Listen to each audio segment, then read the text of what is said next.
आखाती देशात सुरू असलेल्या युद्धाचा फटका आता थेट जगप्रसिद्ध असलेल्या लोणावळा येथे येऊन पोचला आहे। लोणावळ्यातील हॉटेल व्यावसायिक आता बंदच्या तयारीत आहेत।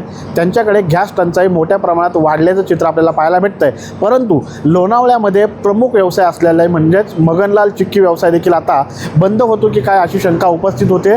हा जो व्यवसाय आहे तो देखील पूर्णपणे गॅसवरती अवलंबून आहे आणि आता गॅस टंचाईचा त्यांना देखील फटका बसताना आपल्याला पाहायला भेटतो। आपल्यासोबत मगनलाल चिक्कीचे सर्व आहेत। सर, काय सांगसाल? मगनलाल चिक्की जगप्रसिद्ध आहे, आता गॅस जे टंचाई भासले त्याचा या व्यवसायावरती कसा परिणाम होतो?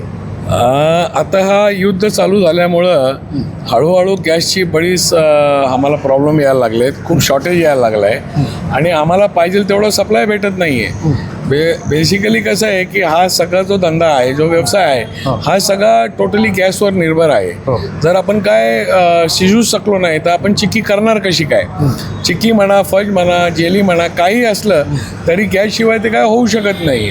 आणि आम्ही बरेच डीलर लोकांना कॉन्टॅक्ट करतोय, हे करतोय, पण आम्हाला काय पर्याय मार्ग दिसत नाही आहे। तर परिस्थिती अशी निर्माण झाली आहे का आमच्याकडे 1-2 दिवसाची गॅस आहे फक्त, नाहीतर हा धंदा बंद होण्याच्या उंबरठ्यावर आहे। तर आणि बरेच लोकांचं याच्यात नुकसान होणार आहे। बरेच कामगार आहेत, आमच्याकडचे कामगार म्हणा किंवा ह्या टोटल इंडस्ट्रीमधले कामगार म्हणा, मावळातले जे आपले चांगले मावळे आहेत ते आपल्याकडे कामाला आहेत। त्याच्यामध्ये यांची मराठी लोकांची एक्सपर्टाईज आहे चिक्की बनवण्यात आणि ते होऊ शकत नाही। आता आमचं काम थांबलं तर त्यांनाही थांबावं लागेल। म्हणजे आता हे कोविडसारखी परिस्थिती निर्माण व्हायला लागली आहे आणि जसं जसं स्टॉक चिक्कीचा संपेल तशी दुकानंही बंद व्हायची वेळ येणार आहे। दुकानावरची जे कामगार आहेत तेही त्यांचा हातावर पोट आहे, तेही बंद झालं की त्यांनाही घरी बसावं लागणार आहे। तर मी सरकारला दरख्वास्त करतो का याच्यामध्ये त्यांनी दखल घ्यावी आणि कमर्शियल गॅस टाकीचा सप्लाय चालू करावा कसंही, आणि थोडाफार का होईना म्हणजे इंडस्ट्री चालू राहील या पद्धतीने काहीतरी त्यांनी मार्ग काढून आम्हाला सप्लाय द्यावी याची विनंती करतो। साधारणतः किती दिवस स्टॉक पुरवू शकतो इतका गॅस आपल्याकडे? आमच्याकडं फार 1 ते 2 दिवस गॅस चालेल एवढीच आमच्याकडं आता आहे सिलेंडर्स।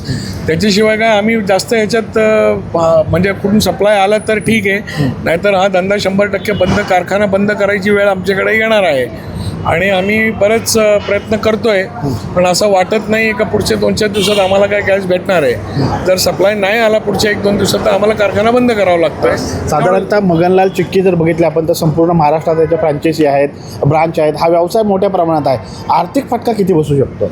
आर्थिक फटका म्हणजे आता कसं आहे की थोडा आमचा धंदा सिजनल आहे आणि खूप जास्त म्हणजे असं म्हणता येणार नाही का खूप मोठा काय बिझनेस आहे, असं का खूप प्रॉफिटेबल बिझनेस नाही आहे। आर्थिक फटका नक्कीच बसणार आहे, घरी बसणार आहे। म्हणजे असं लोकांना जे वाटतं का धंदा खूप मोठा आहे, तसं काही नाही, पण धंदा आहे आणि नक्कीच या इंडस्ट्रीमधलं जे काय टर्नओव्हर आहे सगळ्यांचं मिळून कोटीवर, त्याचं नुकसान लोहा इंडस्ट्रीमध्ये चिक्कीला होणार आहे, एवढं हे दिसून येतं आहे आम्हाला।